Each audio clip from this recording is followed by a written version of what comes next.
ঠিক আছে, আমি চিংড়ি মাছের মালাইকারি বানাবো। প্রথমে আমি চিংড়ি মাছটা ভেজে নিচ্ছি। চিংড়ি মাছটা বেশি কড়া করে ভাজবো না, অল্প অল্প করে ভাজবো, যাতে বেশি শক্ত করে কড়া করে ভাজলে শক্ত হয়ে যাবে মাছটা।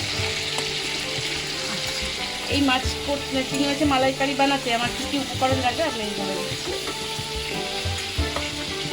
প্রথমে আমার লাগবে তেজপাতা, তারপরে গোটা জিরে, কয়েকটা এলাচ,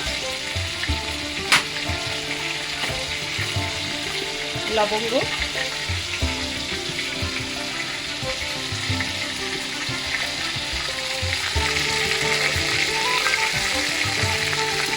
একটা শুকনো লঙ্কা গোটা।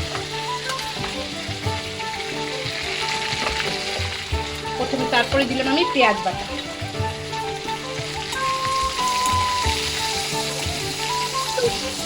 ভাজা ভাজা ভাজা পেঁয়াজ বাটা।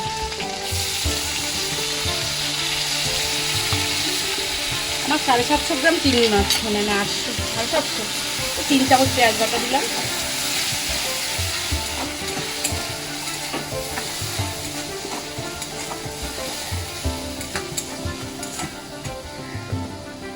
একটু ভাজা ভাজা হবে, একটু ভাজা ভাজা হবে।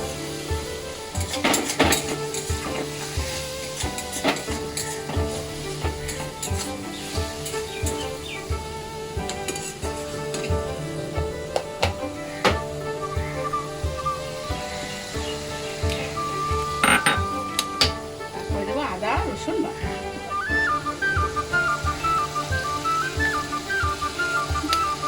ওই 2 চামচের মতো।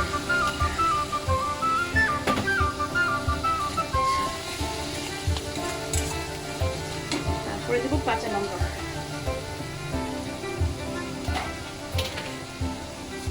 1 চামচ কাঁচা লঙ্কা বাটা।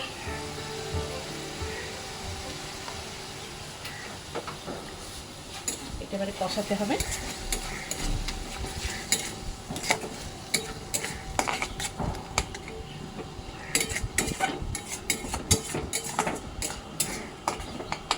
একটু কষা কষা ভাজা ভাজা হবে মশলাটা, তেল ছেড়ে গেলে বাকি মশলাগুলো আমি দেবো। এটা একটু সাদা তেলে করবো, এটা সর্ষের তেলে নেব। একটু তেল দিলাম।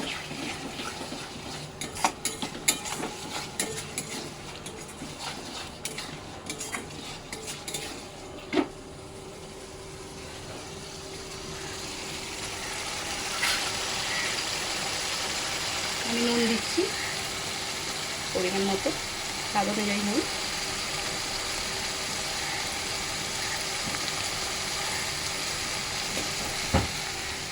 চিনি দিলাম,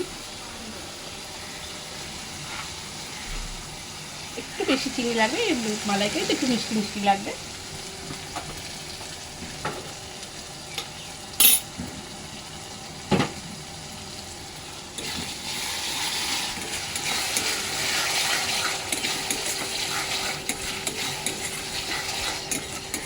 মশলাতে এবারে কষা হবে।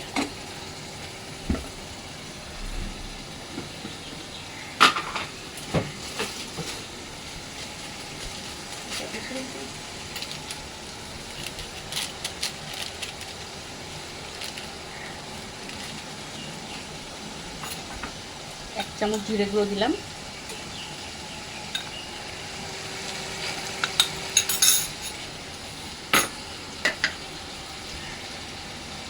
লঙ্কা হলুদ গুঁড়ো 1/2 চামচ,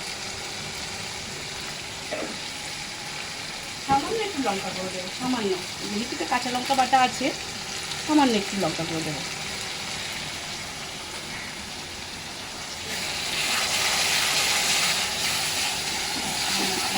কষা হচ্ছে, মশলাটা কষে যখন তেল ছেড়ে যাবে তখন আমি মাছের দুধটা অ্যাড করবো।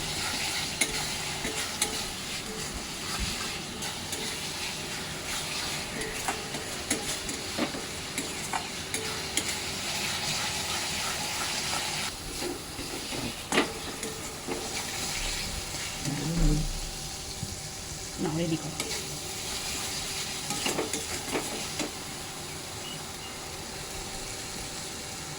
রেডি। আচ্ছা, মশলা কষে তেল ছেড়ে গেছে, এবার আমি নারকেল দুধটা অ্যাড করবো। আমি নারকেল দুধটা আগেই বানিয়ে রেখে দিয়েছিলাম।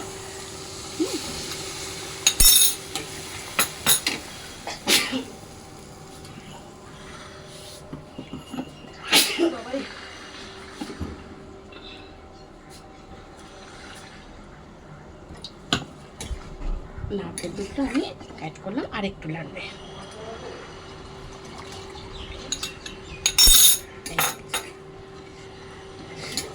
এইটা এবার ফুটে উঠলে কিছুক্ষণ ফোট হবে, তারপরে আমি মাছগুলো ছাড়বো।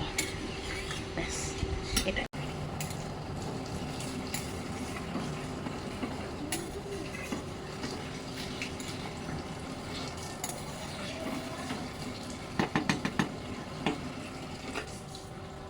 আচ্ছা, এইবার স্টার্ট করবে? করেছি। আচ্ছা, আমি এবার মাছগুলো ছেড়ে দেবো।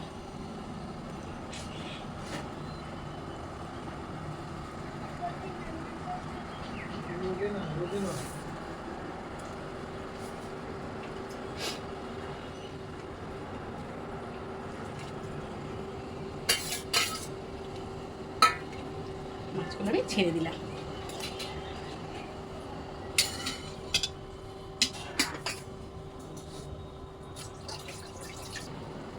হ্যাঁ, এবার আমার মালাইকারিটা রেডি হয়ে গেছে। মিনিট 5 মতো আমি সেদ্ধ করলাম মাছটা। আমি এবার বন্ধ করে দিচ্ছি, নামিয়ে নেব।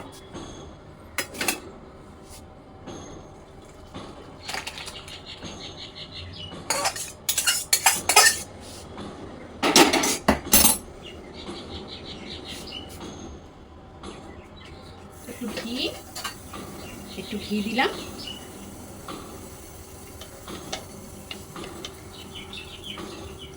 আর একটু গরম মশলা। নামানোর পরে ঘি আর গরম মশলাটা আমি দিলাম।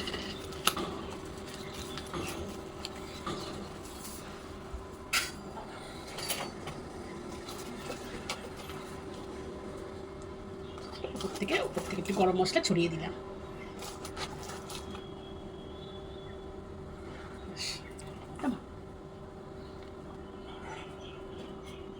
দুটো কাঁচা লঙ্কা উপর থেকে ছড়িয়ে দিয়ে দিলাম। আমার রেডি হয়ে গেল চিংড়ি মাছের মালাইকারি।